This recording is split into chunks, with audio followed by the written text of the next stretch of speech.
Panic fans rejoice. Panic at the Disco is back with their fourth and possibly best album yet, Too Weird to Live, Too Rare to Die. If you love me, let me go. If you love me, let me go.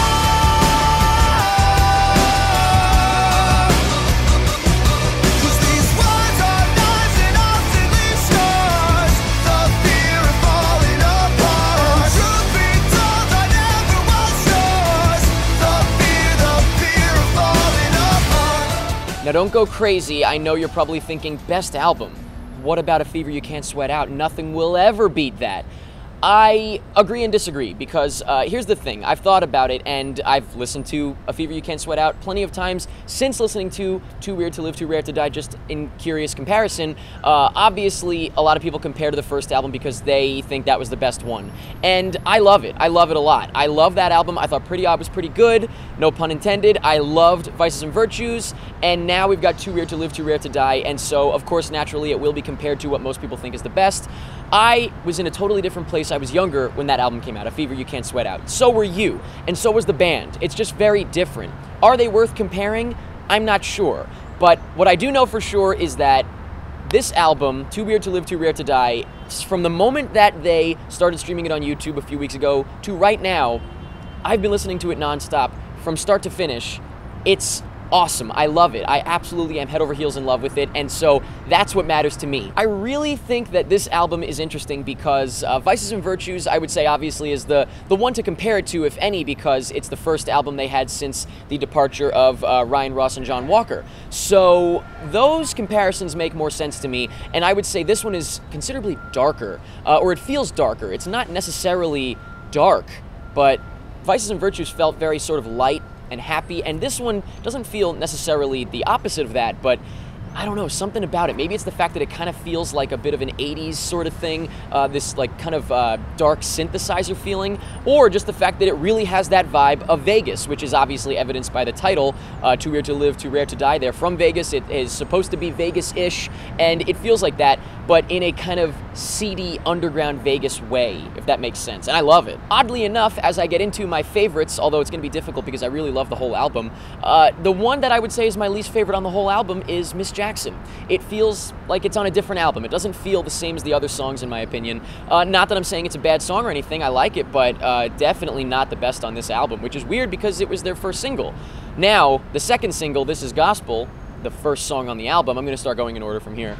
That song is absolutely fantastic, and the music video, unbelievable. It's one of the best music videos I've ever seen in my life. It's insane. And to think that I watched the video and heard the song at the same time, you know, that was quite an experience, I'll tell you that much. Then after This Is Gospel and Miss Jackson, we've got Vegas Lights. Like I said, the album is supposed to have a Vegas feel to it, and I really enjoy this song quite a bit. I think it's catchy as hell. I love like the little countdown chant thing that's going on with the kids. I think it's fantastic, and it kind of reminds me of, was it Nearly Witches, right? That had the kids in it on the album version. Yeah, it's cool. Then we've got Girl That You Love, and this is one of the maybe two songs that I see myself potentially skipping over in the future. Not that I think it's a bad song. Once again, I do think that all the songs on this album are great, but this is one of them that's a little bit lesser. And then, right after that, possibly my #1 favorite song. As soon as I heard it, I was just like, holy shit.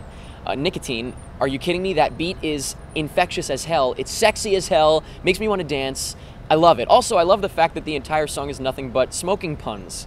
I think it's kind of clever. I think it could have been lame, but I think it works. Then we've got Girls, Girls, Boys. I like this one a lot. Very, very catchy. Followed by probably my second favorite song on the album, Casual Affair. Something about this song, man. I can't quite put my finger on it, but it brings me to a nostalgic place, so maybe it's just a personal thing. I think it is fantastic. It's a great, slower song, because that's the thing I think a lot of people like about the first album, A Fever You Can't Sweat Out, is that they're all very fast songs, and not all of them are since then.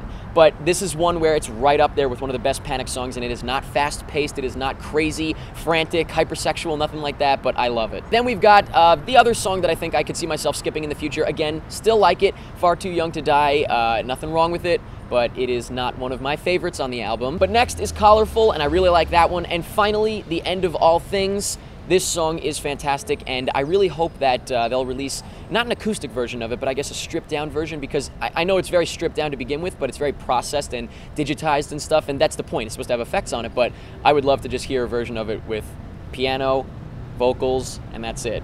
I think it's really, really good. And honestly, the whole album, like I said, even the ones that I could see myself skipping in the future, which I'm not there yet, I still listen to the whole thing start to finish, they're still really good songs. And so I would say that, you know, if you want to compare A Fever You Can't Sweat Out and this one, maybe how I felt about A Fever You Can't Sweat Out at the time and how I feel about this one now, I guess this would be my second favorite following Fever. But in comparison, I wouldn't make the comparison. I love Too Weird to Live, Too Rare to Die. I love it. I'm so happy with it, and it makes me very excited to see where they go next, just because Vices and Virtues I thought was great. This one I thought was even better. So where are we going from here? I don't know. But I love Too Weird to Live, Too Rare to Die, and I want to know what you think of it. So please let me know in the comments, how do you compare this to the other albums? Do you even compare it to the other albums prior to the departure of Ryan Ross and John Walker?